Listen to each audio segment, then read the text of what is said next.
Julius Evola, rostro y máscara del espiritualismo contemporáneo. 9. El satanismo.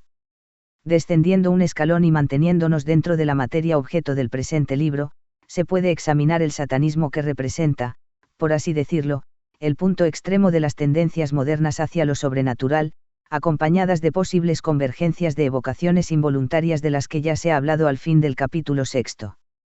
Se puede decir que Satanás y satanismo son actualmente una moda que ejerce fascinación singular.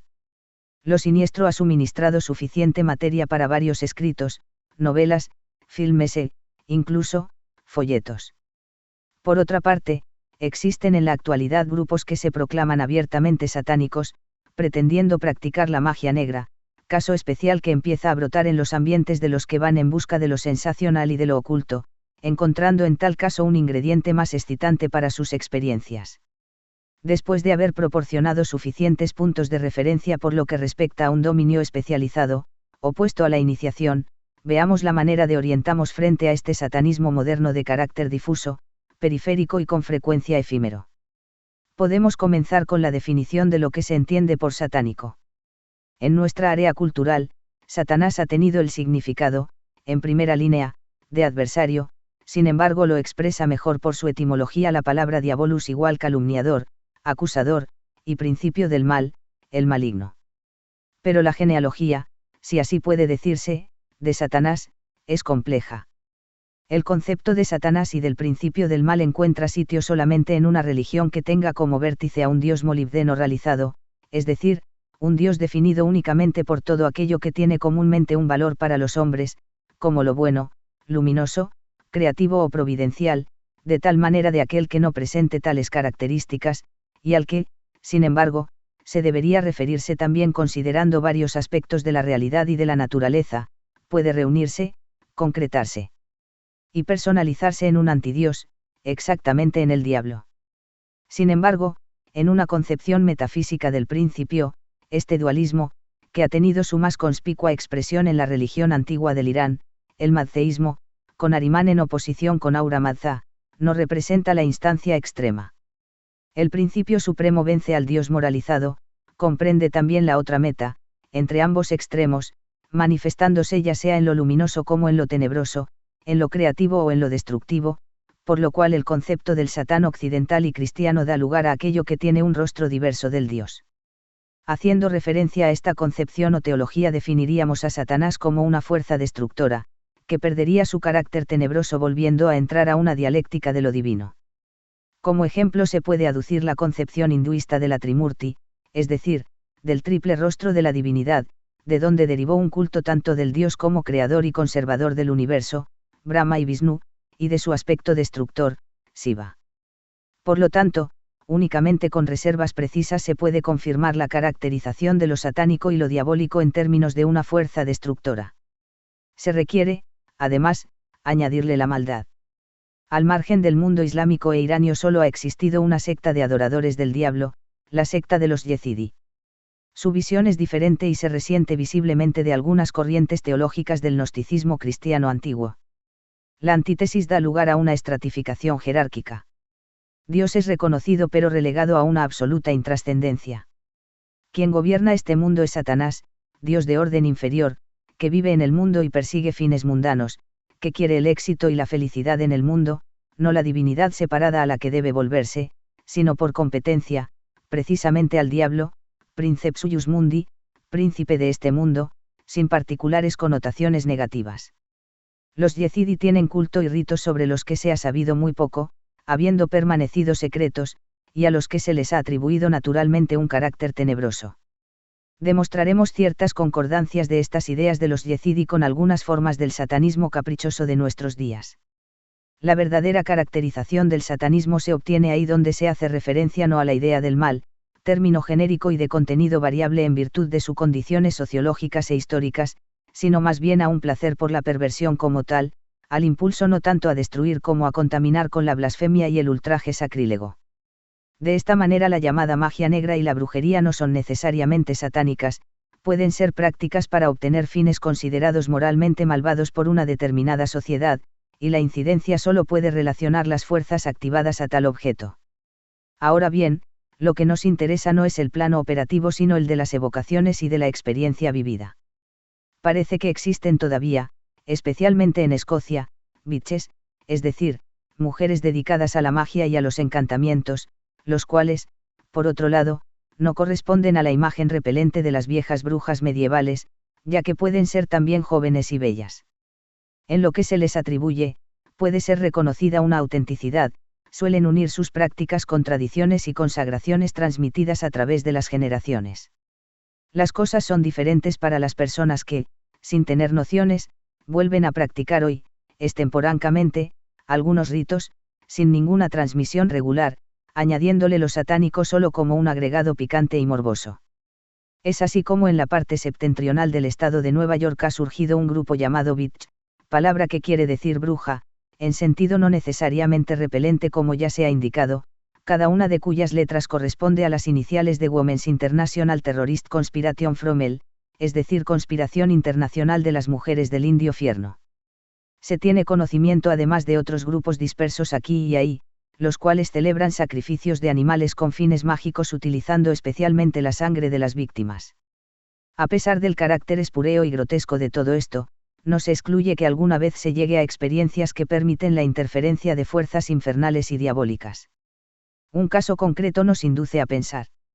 En este periodo en el cual escribimos ha despertado gran estupor el asesinato infame de la famosa actriz Sharon Tate y de otras personas por obra de la familia de Charles Manson. Manson decía que era unas veces Dios y otras el diablo. El sexo y las drogas parecen haber tenido una gran parte en la religión de su familia y sus autores, entre los que se encuentran 3 muchachas jóvenes quienes dijeron ser las esclavas de Satanás, no han sabido dar ninguna justificación sensata, la motivación sociológica, de actos del género como protesta en contra del sistema de una sociedad que juzga y controla, se considera muy inconsistente. El hecho de que se atribuyera al asesinato un carácter ritual, deja efectivamente sospechar un fondo de obsesión demoníaca resultado de aquellas evocaciones involuntarias de las que ya se ha tratado. Esta misma línea ha tenido en la historia su máxima expresión en el mariscal Gilles de Rais. Gilles de Rais había combatido al lado de Juana de Arco sin dar nunca un signo de anormalidad, bruscamente se transformó en un monstruo sin igual, el cual gozaba de éxtasis tenebrosos y salvajes, inseparables, según su misma afinación, de apariciones sobrenaturales, acompañadas de la contaminación sádica y de la matanza y destrucción de un número incontable de niños inocentes. El fenómeno de una brusca e intempestiva invasión demoníaca en él parece ser confirmado por el hecho de la contrición y de una especie de transformación del mismo semblante de Gilles de Rais antes de su ejecución, como si la fuerza que lo había poseído lo hubiera abandonado.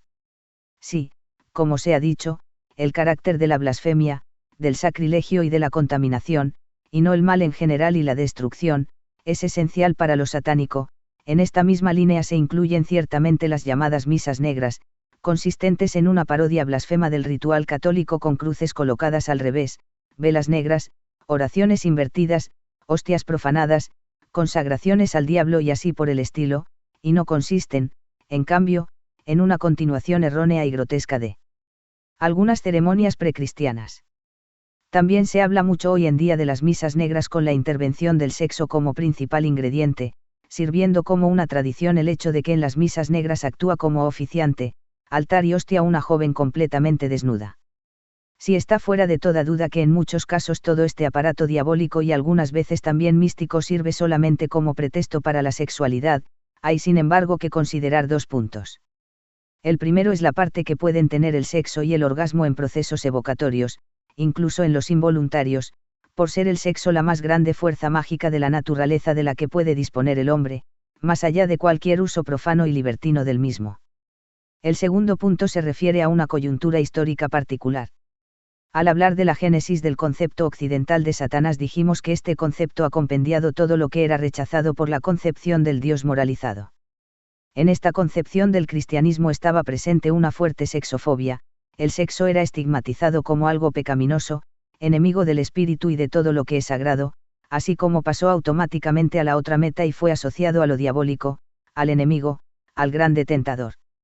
Era natural, por lo tanto, que, ya sea en el Sabbat, en otras ceremonias reales o con carácter de psicodramas, el desencadenamiento orgiástico del sexo se uniera al satanismo.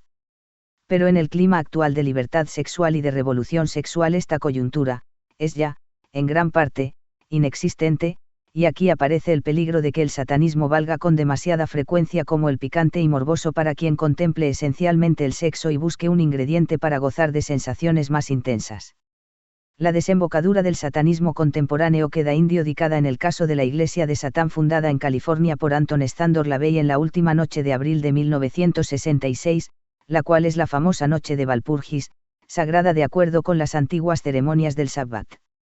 La parte humorística y grotesca está presente en el hecho de que esta iglesia, que tiene sus bautismos, sus matrimonios y sus exequias celebradas bajo el signo de Satanás, haya sido reconocida por las autoridades, y que su gran sacerdote, LaVey, se haya hecho fotografiar al lado de su fiel esposa que nada tiene de diabólica y al lado de sus hijos, exactamente como si se tratara de una perfecta familia burguesa.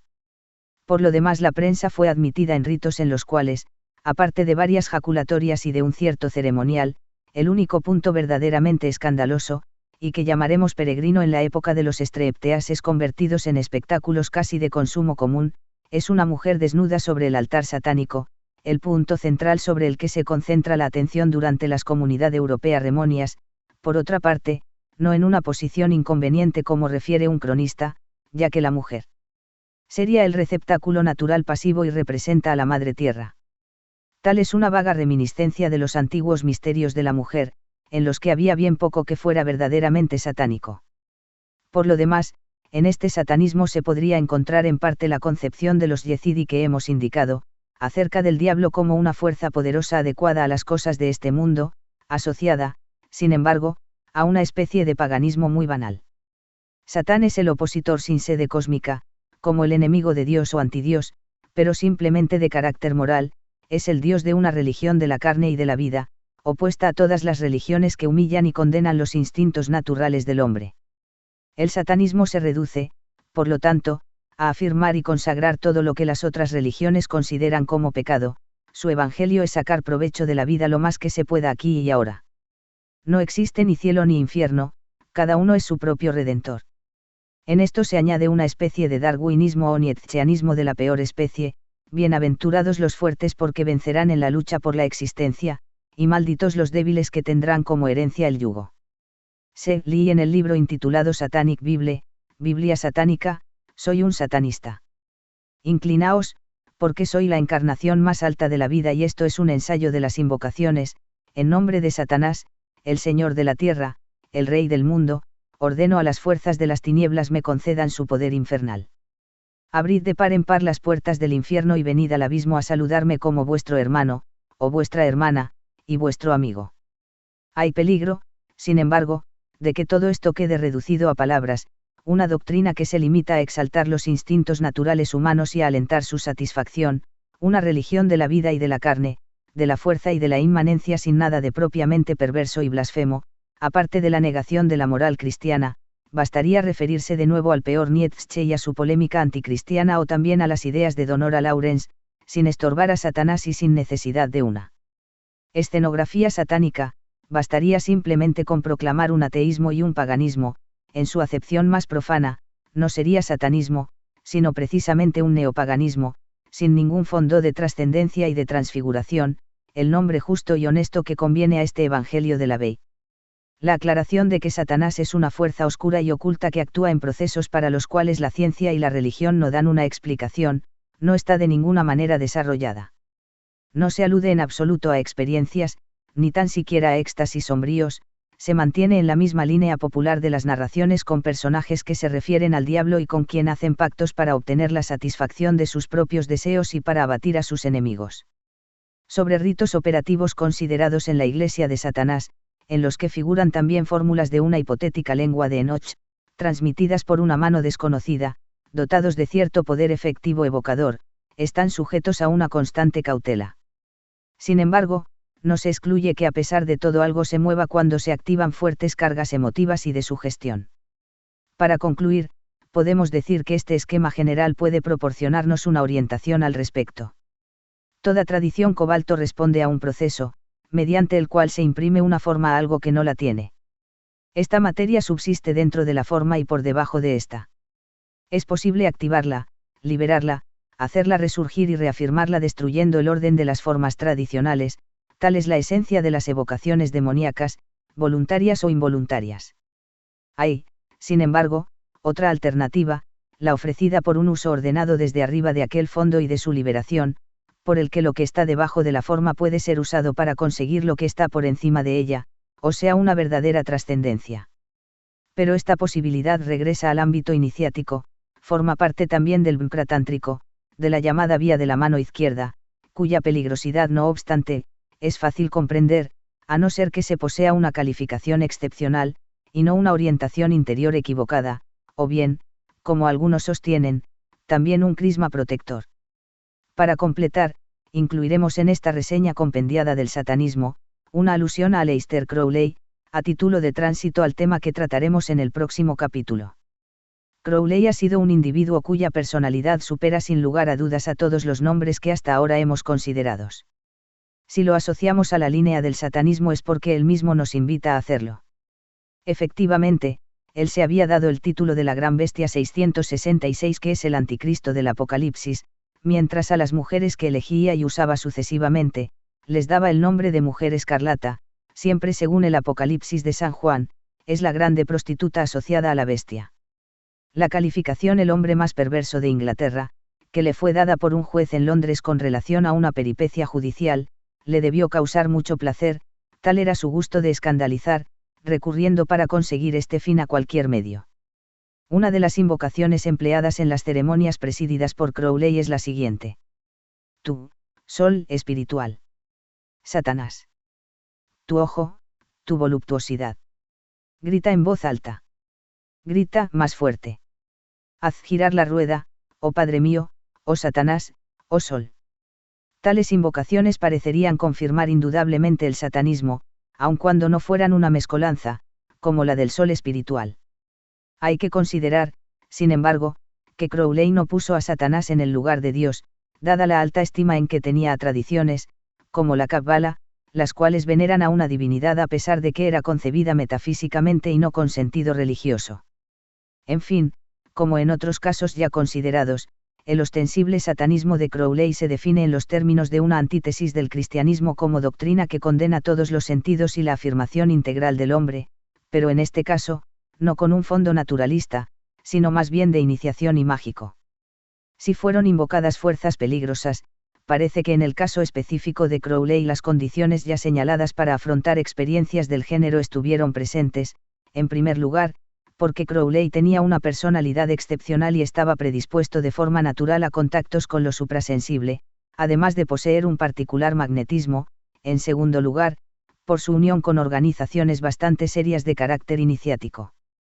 Se trata, en primera línea, de la organización Hermetic Order Grados Fahrenheit de Golden Dawn, Orden Hermética del Amanecer Dorado, del que Crowley formó parte, a pesar de que luego se separó con el fin de instituir la Ordo Templi Orientis, Orden del Templo de Oriente, o Tonelada O, con reminiscencias de los caballeros templarios y Baphomet que había sido exhumado. Sin embargo, esta orden utilizó muchos rituales mágicos de la Orden del Amanecer Dorado, con la pretensión de comunicarse con los llamados maestros secretos o con inteligencias. Crowley también atribuyó la génesis del Liber Legis, libro de la ley, compendio de sus doctrinas, a una entidad que había sido evocada por él en el Cairo, Aiwass, que sería una manifestación del egipcio Or-Par-Kraat, el señor del silencio. Se debe sostener que, en general, todo esto no se reduce a la pura fantasía, ya que Crowley tuvo algunos contactos reales con un mundo misterioso suprasensible. No se trata de detenernos aquí sobre la vida de Crowley, muy agitada y prestigiosa pues, además de cultivar la magia, él dijo, he rehabilitado la magia y la he identificado conmigo en el curso de mi propia vida, fue poeta, pintor, alpinista que se inmortalizó, entre otras cosas, por haber escalado las cumbres más altas del Himalaya, el K2 y el Kinchinjunga, experimentador de drogas, escribió también una obra intitulada Diary Grados Fahrenheit a Drug Friend igual Diario de un amigo de las drogas, publicado en 1922. Nos limitaremos a indicar brevemente a sus doctrinas y técnicas. En el Liber Legis se puede prescindir de la polémica anticristiano y pagana obligada en tendencias semejantes. Se lee, entre otras cosas, 1.1,22, hombre, sé fuerte, goza de toda cosa y de todo éxtasis, sin temer que por esto Dios pueda condenarte. Para el individuo se indica una doctrina resumida en 3 principios. El primero es, haz todo lo que quieras, tal es la ley, do wat wilt salvete vole grados Fahrenheit tela. Pero no hay que entender que se prescribe hacer todo lo que nos gusta, como en la frase de Rabelais Fai Comunidad Europea que voldrás, haz lo que quierras, porque Crowley se refiere a la verdadera voluntad de descubrir dentro de sí lo que se eleva dentro y después realizarlo. Este descubrimiento y esta realización serían la esencia de la obra. El discípulo debía jurar ante la grande bestia 666 de consagrarse a ella, con la advertencia de que, afirmaba Crowley, solamente aquellos que llegan a este punto son verdaderamente hombres y señores, mientras que el resto son esclavos, verosímil ante todo, desde el punto de vista interior. Por lo demás, Crowley ha hablado también de una autodisciplina por lo menos respecto a sí mismo, de una moral rigurosa mucho más que cualquier otra a pesar de la absoluta libertad en relación a cualquier código de conducta acordado. En la misma perspectiva debe entenderse el siguiente corolario, theon licinis restriction, es decir, el único pecado es la restricción, indudablemente a la luz de la mencionada voluntad. El segundo principio consiste en que todo hombre es una estrella, en el sentido de que en él se manifestaría o encarnaría un principio en cierta manera trascendente, lo que lleva, en general, más allá de un mero naturalismo pagano. Se podría volver a tocar la teoría del sí mismo distinto del simple yo. Por lo tanto, también la conexión con el concepto especial antes indicado, de la voluntad, aparece evidente. Entre otras cosas, Crowley vuelve a tocar la antigua teoría de los 2 demonios, habla de una línea de vida que pretende evocar al demonio bueno sin caer en las tentaciones que, en cambio, pondrían a merced del otro demonio conduciendo a la ruina y a la condenación, mientras del primero se inspiraría acerca del uso justo de las técnicas mágicas. En forma dramatizada parecería tratarse aquí de nuevo del principio profundo ya postulado por la concepción del ser humano como una estrella, o como un dios, cuya presencia constituye lo supuesto previamente para hacer frente a las experiencias arriesgadas de esta vida. Finalmente el tercer principio es, la ley es el amor sometido a la voluntad, lo fistela, la beunder will, entendiéndose por amor, esencialmente, el amor sexual. Esto conduce del dominio doctrinal al de las técnicas, donde se presentan los aspectos de Crowley que son los que pueden alarmar más al profano confiriendo un problemático tinte orgiástico, aunque por esto no se pueda hablar todavía de algo satánico en sentido propio. En la vía anunciada y recorrida por Crowley, el uso del sexo, además del de las drogas, tiene una parte primordial. Sin embargo, se debe reconocer que, por lo menos intencionalmente, se trataba del uso sagrado y mágico del sexo y de las drogas que también fue contemplado en diversas tradiciones antiguas. El fin, conscientemente perseguido, consiste en obtener experiencias de lo suprasensible y contactos con entidades.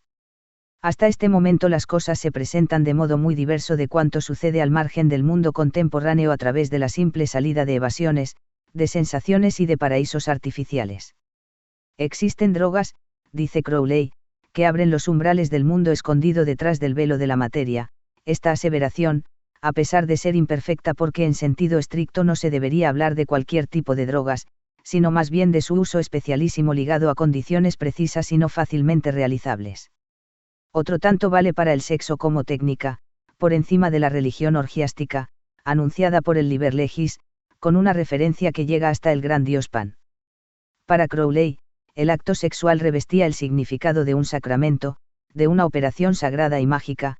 En el abrazo se miraba, al límite, a una especie de ruptura de nivel, por él se encontraba cara a cara con los dioses, es decir, se verificaban aberturas sobre lo suprasensible. Es importante que en este o en otros contextos, Crowley haya hablado de cosas concretas. Aludió a elementos que para ti son venenos, más aún, venenos mortales y que es posible transformar en alimentos. El resultado mortífero de la vía indicada por él tuvo en algunos de sus discípulos la explicó refiriéndose a dosis de veneno demasiado altas para poder ser transformadas en alimento. Una vez más, interviene la condición constituida por una personalidad excepcional, se ha dicho, refiriéndose a las drogas, que son un alimento solo para el hombre regio. Por lo que toca al sexo mágico, la técnica mediante el orgasmo y la ebriedad se debía llegar a un estado de agotamiento que llevara hasta el límite extremo compatible con la posibilidad de seguir viviendo. También en el campo de las ceremonias evocatorias el ritual mágico, empleado juntamente con todo el instrumental tradicional de signos, fórmulas, protecciones, talismanes, etc., tenía el valor de un símbolo y de estar dispuestos siempre a sacrificar todo.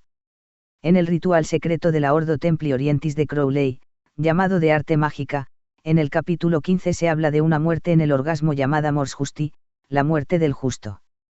El límite extremo del agotamiento y de la ebriedad orgiástica era indicado también como el momento de una posible lucidez mágica, del trance místico alcanzado por el hombre o por la mujer.